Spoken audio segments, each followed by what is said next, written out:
Hi! I'm Princess, Pinay Mom in Japan. So today, papakita ko sa inyo yung aming school routine with my 2 kids at kung paano ako alagaan ng asawa ko. Ihahabol ko sa Father's Day. Sa mga oras na to, tapos na kami mag-breakfast. 7:30 AM na kaya kailangan ko nang ihatid si Maharu. Hindi talaga mawawala sa batang yan ang yakap at ahali ko, ayan, natumba pa nga ako.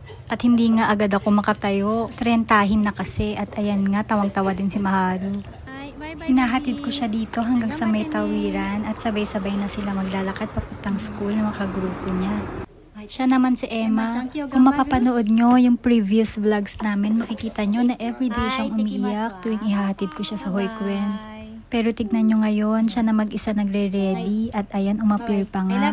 Dahil rest day ng papa niya, siya ang maghahatid kay Emma. Wow, kumiss pa siya sa akin. At ito, tignan nyo, oh. Nagwe-wave pa siya at nakangiti bago pumasok. At pagbalik sa bahay ng asawa ko, ito nagmamadali. Dinala agad ako sa mall dahil may nakita daw siyang trending barrel jeans dito sa GU. At ayan na nga yun, oh, binili na niya for me. Gusto niya maayos akong tignan. At syempre pati mga bata, kaya ito, andito naman siya sa kids section. Aside from being a good provider, ini-spoiled niya din talaga kami. Nabanggit ko sa kanya na masakit yung ulo ko. Buti na lang merong massage chair dito sa mall, kaya ito sinubukan ko. Buti na lang may oras pa bago kami magpunta sa susunod naming lakad. After 12 minutes, pumunta na ako kung saan naghihintay yung asawa ko. After nito, dadali na niya ako sa OB clinic. Yung asawa ko ang palagi nagpapa-appointment sa amin sa mga hospital. Dito po ako nagpapareseta ng pills. Inabot ng isang oras, ayan, naghihintay lang siya sa parking. Umuwi na muna kami para salubungin yung anak ko. By 3 PM kasi umuwi na siya.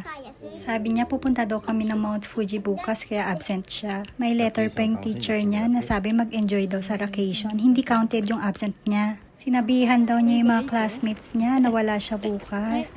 Susunduin naman namin si Emma dahil malapit na mag 4 PM. Pagkasundo kay Emma ay bumalik kami dito sa mall. Dahil hindi daw sapat ang massage chair, dadalhin daw niya ako sa massage clinic. At para maipasyal din niya yung mga bata habang naghihintay. Buti na lang hindi busy kaya kahit wala kaming appointment, eto tinanggap kami. Family trip pa naman namin bukas, may mga preparations pang kailangan gawin pero hindi niya hinayaang matapos yung araw na hindi gumagaan yung pakiramdam ko.